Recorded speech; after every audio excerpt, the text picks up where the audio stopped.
Good afternoon, everybody. My name is Roger Kirby. Welcome to the 32nd of our COVID webinars, which we've been putting out twice weekly for the past 4 months now. I'm pleased to say that we've had more than 50,000 viewers on these events, so we're very proud of that. And before I introduce our guests, I just wanted to mention that on Monday, the 27th of July, we're putting together an international COVID webinar, Monday afternoon, starting at 4 o'clock, where we have some of the world experts on COVID. So do go to the RSM website and register for that. We have 4,500 people registered so far, and we're hoping to get well beyond 5,000. So this afternoon, we have three very eminent lady speakers, all professors. We have Lynne Turner-Stokes, a very old friend of mine, Professor of Rehab Medicine at Northwick Park. We have Rona Moss-Morris from King's University, and we have Felicity Callard from Birkbeck University. So I think we'll start with Lynn. Lynn, could you just give us a little background? Your whole career has been in rehab, but rehab and COVID, tell us the story. Oh, well, yes, indeed. And can you hear me? Yes. Yes, yeah. So thank you for asking me to participate in this. And rehab typically becomes last on the list for service provision. So it's really great that the RSM is hosting this webinar. Thank you for that. These are challenging times, but they're also an opportunity. In the aftermath of war, we've always seen a surge in awareness of the need for rehabilitation. And the COVID pandemic is probably the closest thing to war that most of us have experienced in this country recently. So it's an opportunity to think about what's needed. Hopefully we'll get to the stage where we can look back on COVID as something in the past, but what we develop now will help people recovering from a wide range of other conditions. We've learned quite a lot. Initially, we were ill prepared and we had a poor understanding of the illness. We thought of it as largely a respiratory condition.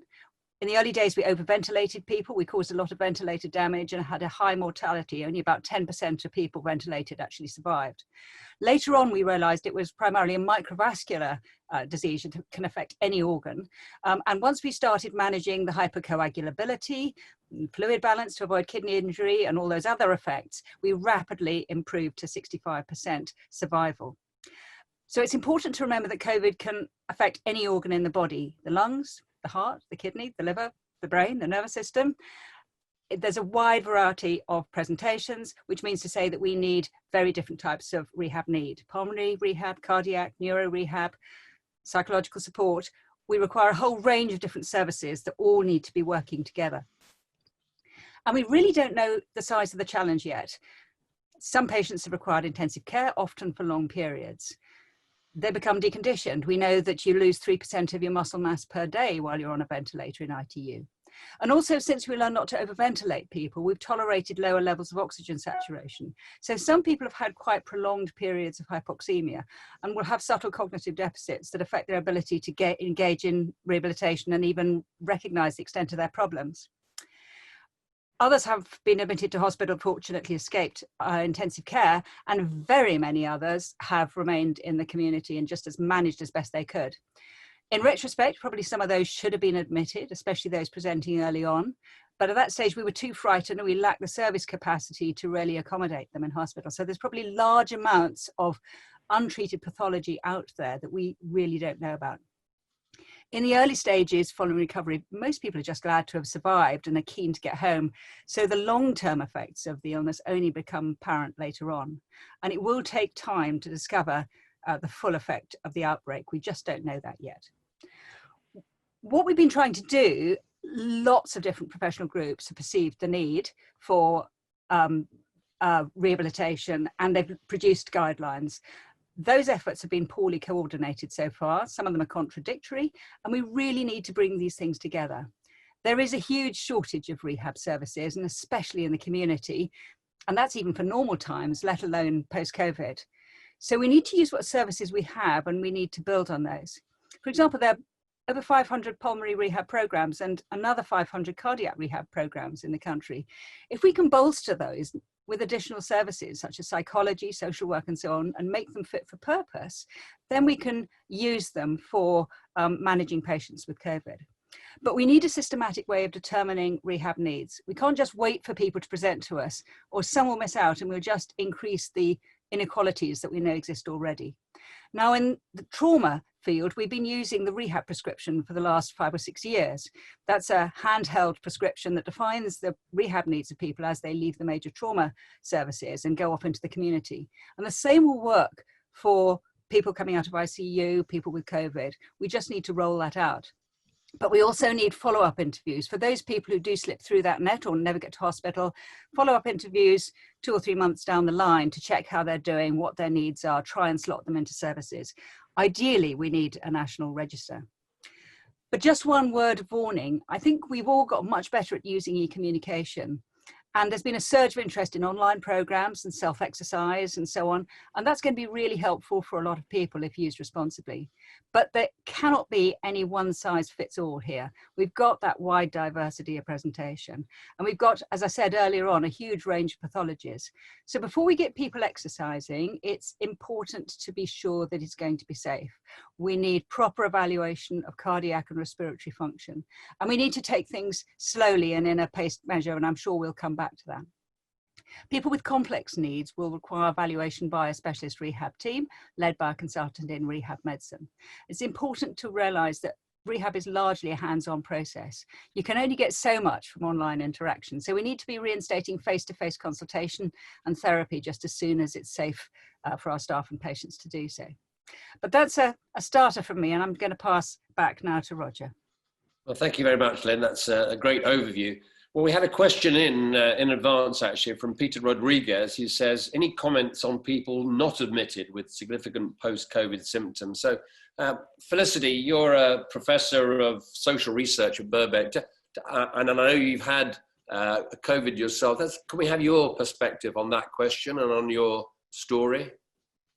So I was one of the, turns out, probably over 1 million infections that happened shortly before lockdown, and was never admitted as an inpatient, though had visits from paramedics and a trip to A&E. And I suppose I want to reiterate the heterogeneity of presentation. So at every stage, in some ways, my symptoms almost ran ahead of the understanding of, at that time, that COVID was respiratory. So I had all sorts of dermatological symptoms. I was initially told it's probably because I'm hand washing. I was rushed to hospital with acute abdominal pain in the 2nd month, and it wasn't thought to be COVID, though we now know that many COVID presentations later on get severe abdominal pains. Had acute joint pain and weakness in the arms, which quite possibly the GP has told me is vascular, though didn't really know what it was at the time. So I suppose I would urge people to acknowledge the heterogeneity and also the fact that a huge number of people have been through an incredibly difficult period of frightening illness at home, often feeling isolated and without regular NHS support. And those effects are ongoing, and a number of people are still feeling that they're not able to get the help they need. And we do know, and I'm lucky enough that this hasn't happened to me, but many people are still unfortunately being told when they do approach clinical services that, you know, they should stop worrying and it's probably anxiety. And obviously that is incredibly distressing for any person who's suffering to be told that. So the ongoing physical and mental health symptoms, I think for many people outside hospital are profound. We don't have the research on that yet, but I know that Michael Rutgers of the Lung Foundation in the Netherlands did a survey of 2,000 people, and he was arguing from those data, which are not peer-reviewed, that the severity and length of many people's symptoms who went through it outside of hospital were as profound as many who went through it in hospital. And you went to your general practitioner, or is that your personal experience? Were they helpful?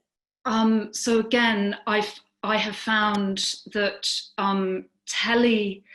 just speaking on the phone or with video has often been very difficult. So actually, when I was experiencing all the acute pain in the joints, I was actually, because I was deemed no longer to be infectious, allowed to go in person. And the GP clearly really valued, and he started saying, well, that's, you know, I can see how you're moving. I couldn't have seen that on the telephone. But I feel as though I have largely been lucky because I have been able to access GP care. I work in the medical humanities. I'm white. I know how to access care. I suppose I'm hugely worried about all the people out there who we don't know how much damage has happened to them, and we don't know how to ensure that they get rehabilitative care, both physically and mentally. And I suppose it raises questions about inequalities, that you know, middle class people from posh parts of London are probably going to get differential treatment compared with the less well-off. Any thoughts about that?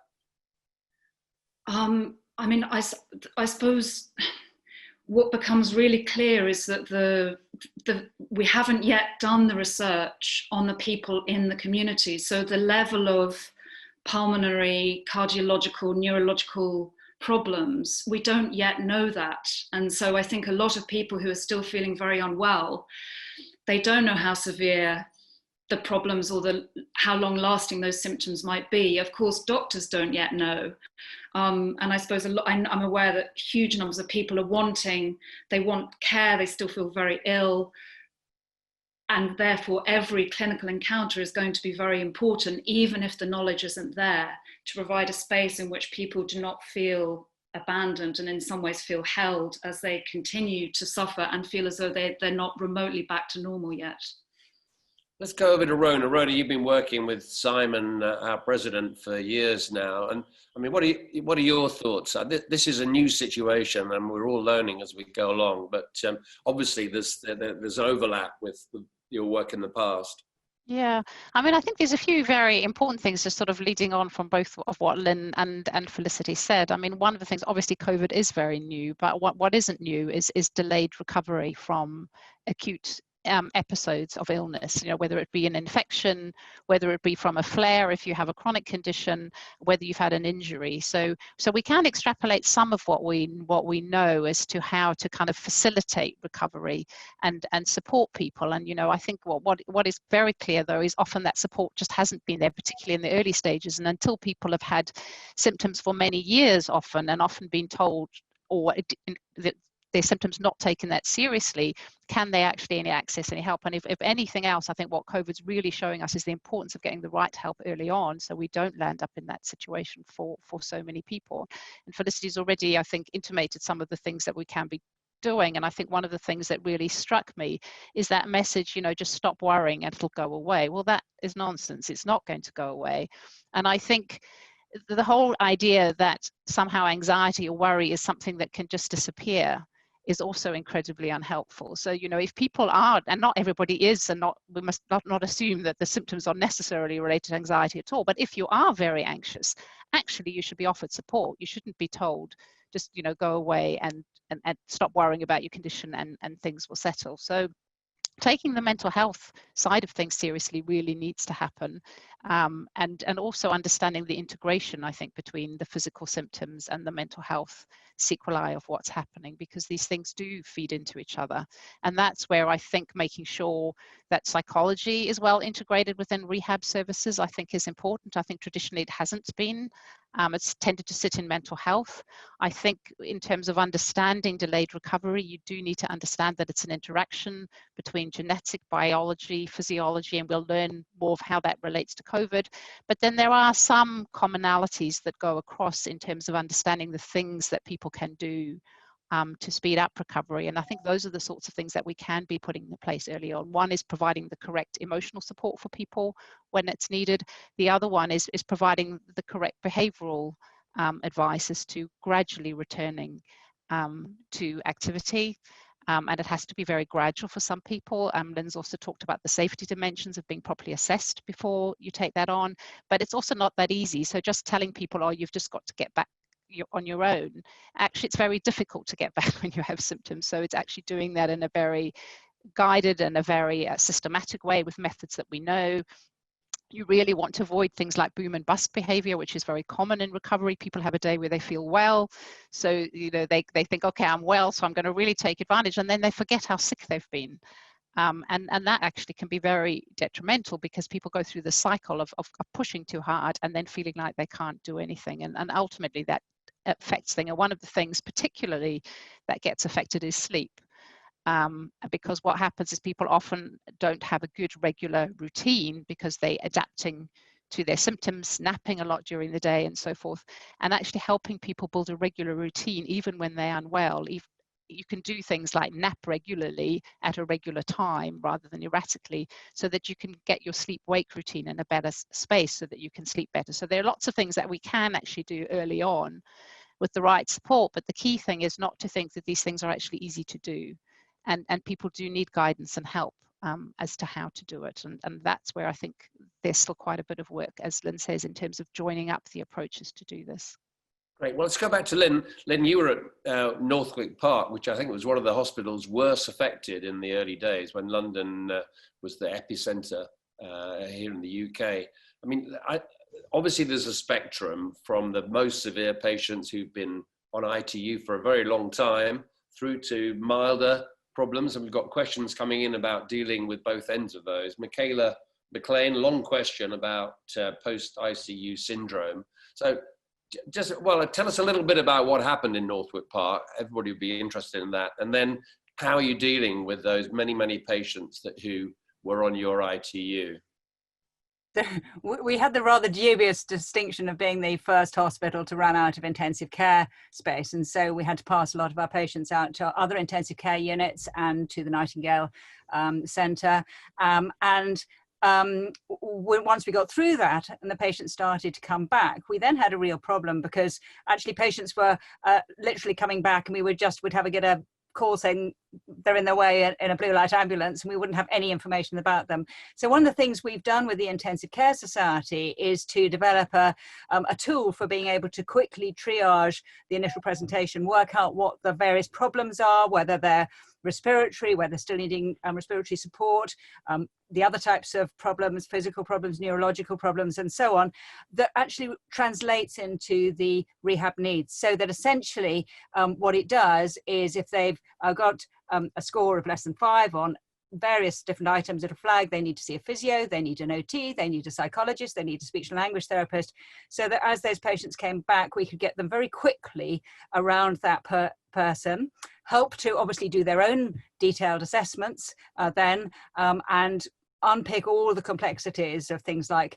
the post-ICU syndrome, which are very complicated, multi-dimensional, multi-organ issues, but unpick all that, and then as they became ready to move out into the community, formulate the rehab prescription that we can then send them out with. So we've actually been also piloting what's called the pickups tool and the rehab prescription to try and get that into practice. And I'm glad to say that there are now a good number of centres around the country, over 30 or so, that are taking up that process and trying to use it and pilot it as well. So hopefully that will help us to get some information up front, understanding what the rehab needs of people are, so that we can deal with them quickly, process, manage them, and get them the helps that they need at the right time, as well as then pointing them in the right place when they go off into the community.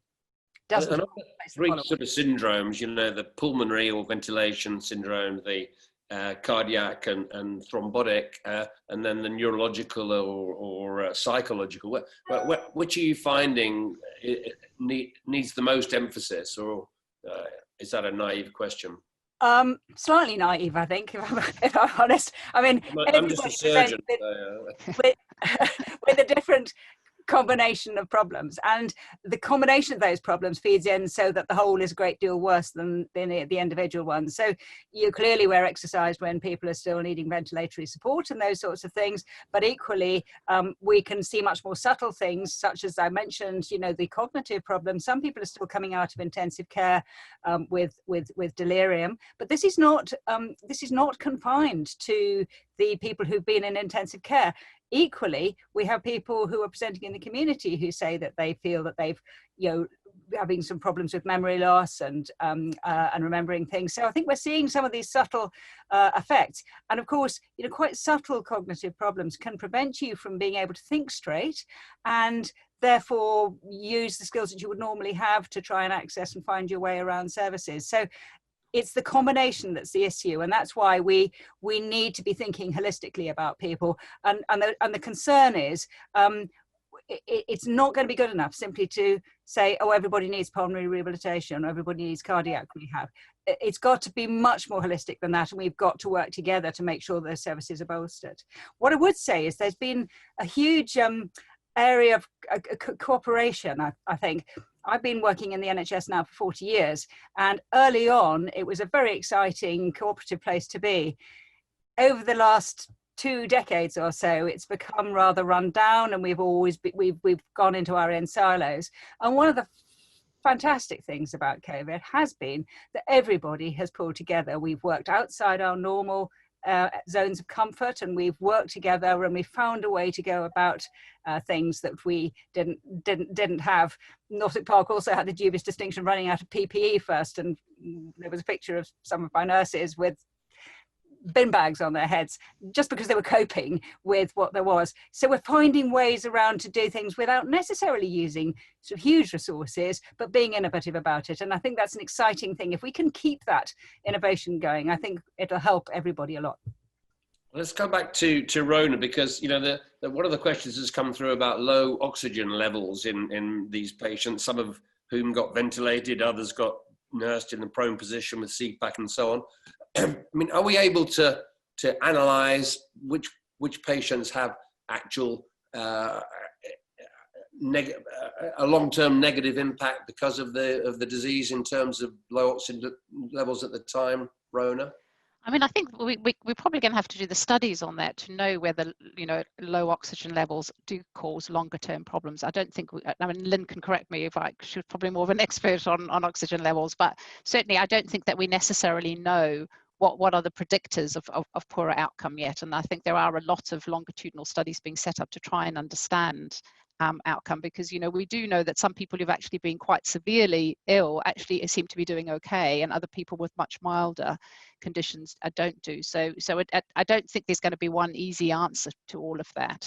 But I think, again, obviously within safety, checking out safety with the experts, I still think even within that, if you can help people just gently resume just gentle activity with the aim of, once they've got some consistency, to look at whether they can increase that. Because I think if we give the message, which I think is being given to some people, you just need to rest. Rest on its own, unfortunately, doesn't get you better.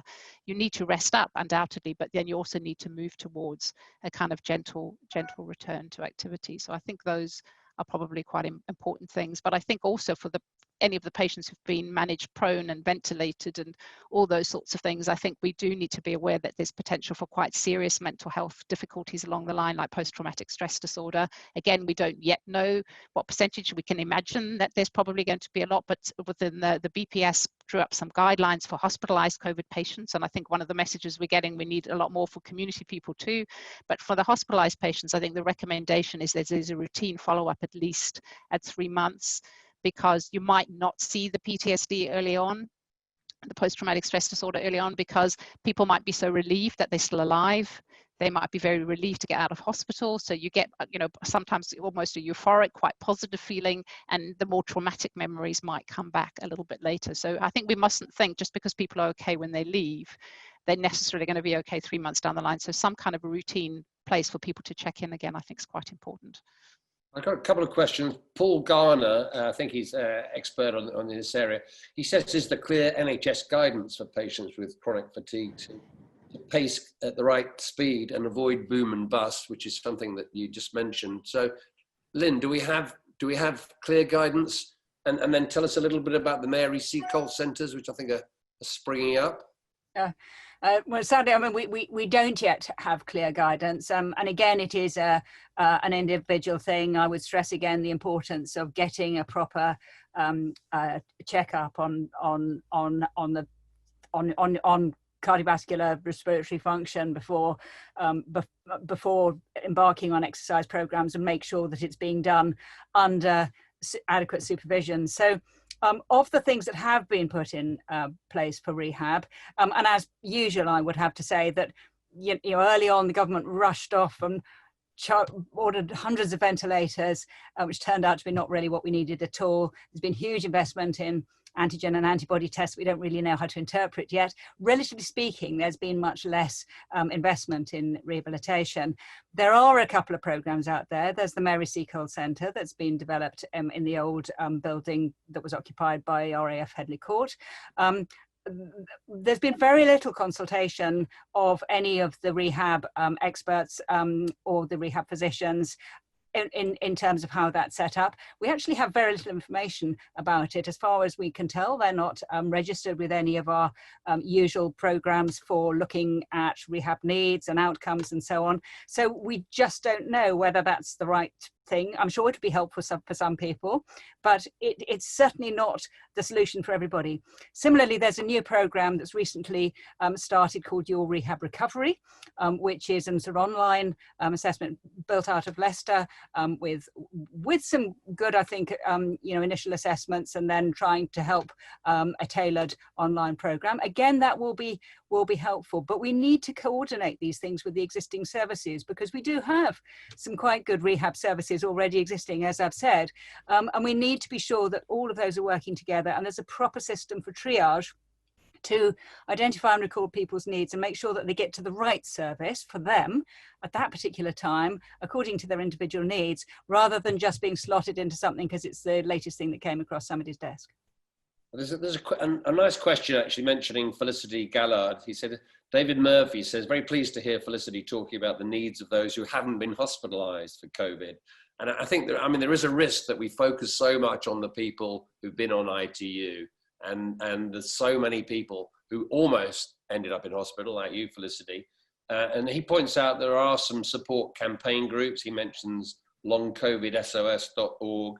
And he says they've been very effective in supporting people. So, Felicity, any comments about that? I mean, you said that you got some support from your GP, but it wasn't perfect.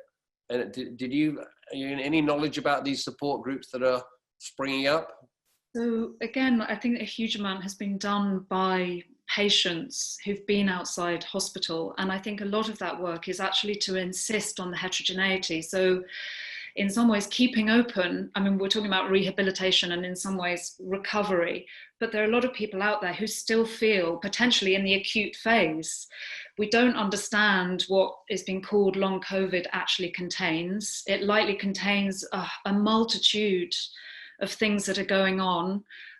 So I think a lot of people who still feel ill are saying, keep that heterogeneity open.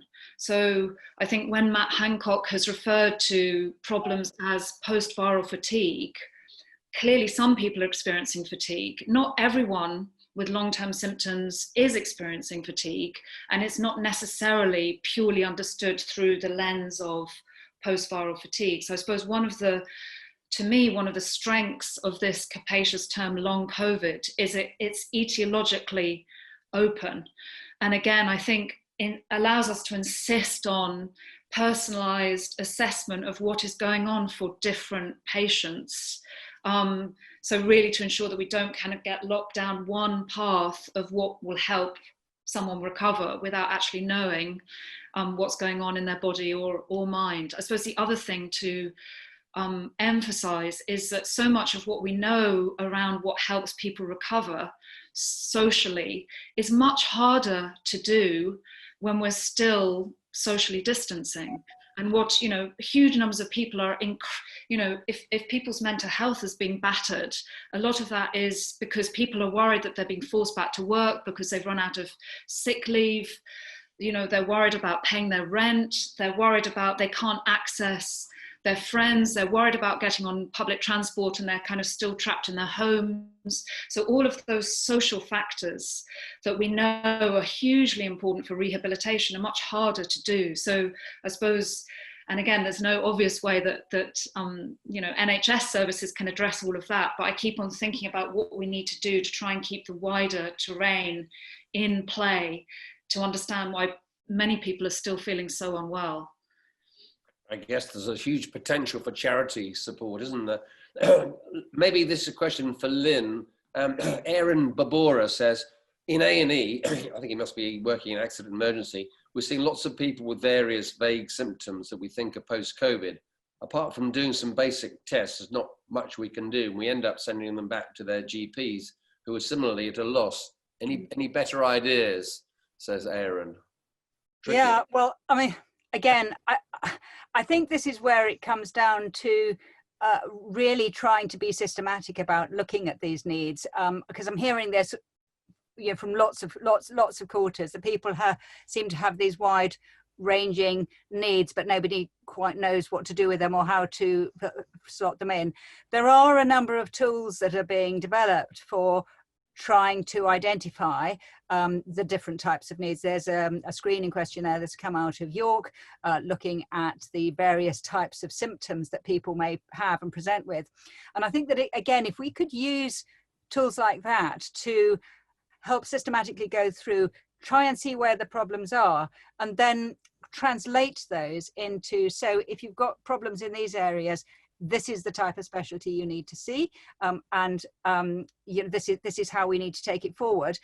We, as the people who might be in the specialty areas for those, need to step up to the mark, and we need to be being able to process those effectively. And at the moment, we're likewise, with the sort of social distancing and so on, we're slightly inhibited by the fact that we haven't got yet back up to speed without patients and things like that. And as really as Felicity says, that there's a limited amount that you can get online. You can certainly do some online screening, and there's some areas that are starting to develop some of those pre-screening areas to try and tease that out. But we actually need to be able to start seeing people face to face again, and that's a challenge that we're still trying to get into. So we are going to need to have those services.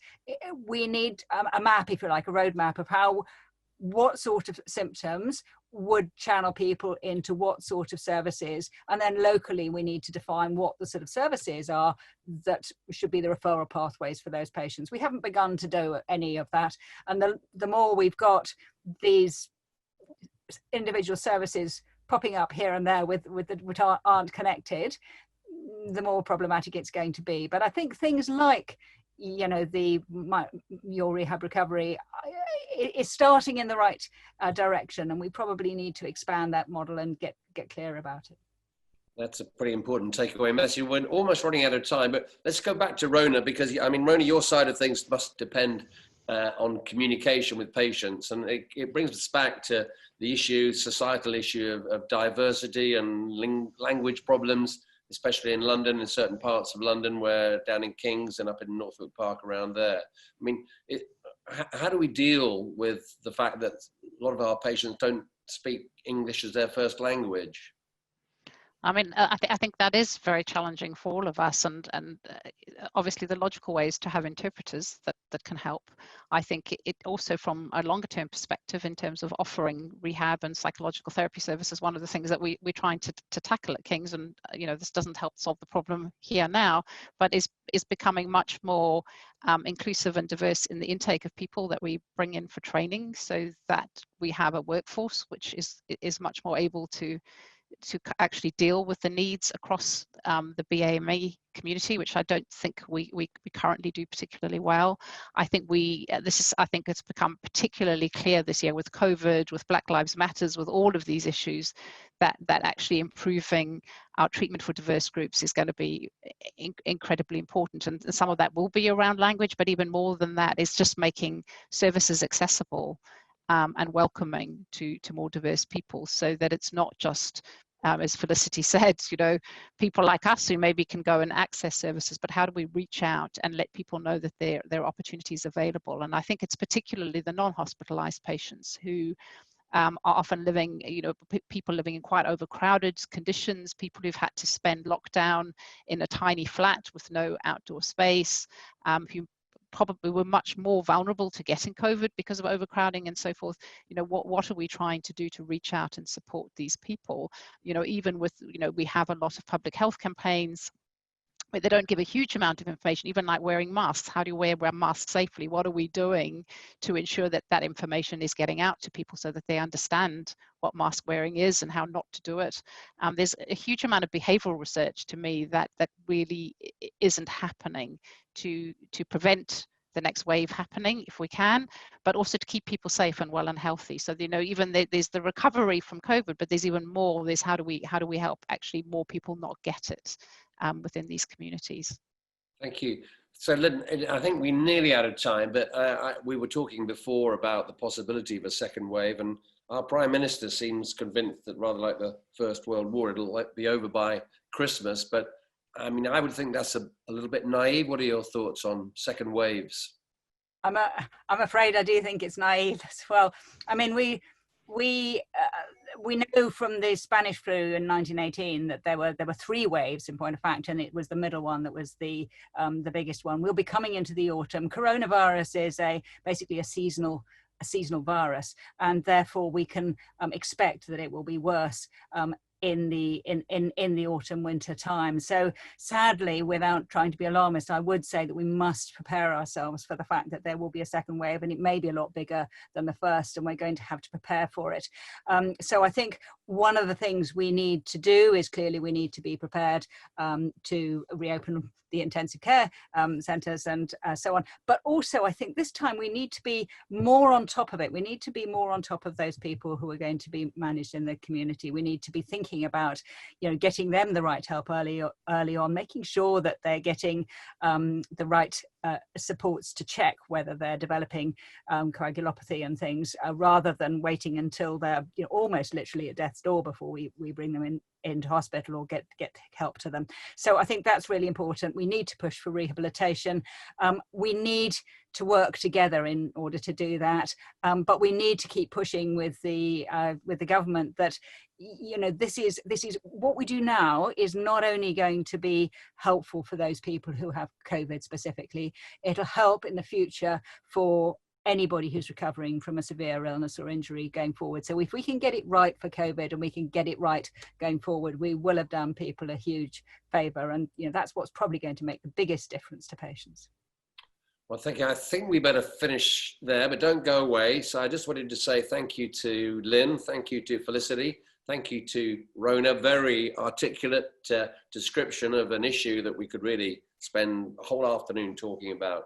I just wanted to give another promotion for our international COVID meeting, Monday afternoon, 4 o'clock. Do register for that. We've got some of the best speakers in the world, although we've actually just had 3, come to think of it. But even matching what we've had today, we've got some wonderful speakers from America, from India, from all over the world, talking about the international aspect of COVID. Tomorrow night, I'm back again. We have Lord Norman Lamont, who is credited as in the 1990s of taking steps to reduce inflation that plagued the UK through the 60s, 70s and 80s. So I'll be talking to Norman about Mrs. Thatcher, Ted, and so many other aspects of the politicians of the 60s, 70s, 80s and 90s. And finally, tomorrow, on Thursday, our 33rd COVID-19 webinar from the Royal Society of Medicine is on the impact of medical education. And Nick Patel, our Director Chairman of the Academic Board, will be talking to 4 other leading clinicians. So thank you very much for listening. Sorry I didn't get a chance to ask too many of your questions. Always wonderful to have you joining us. Please do continue to watch our RSM COVID series and our other work. Thank you very much.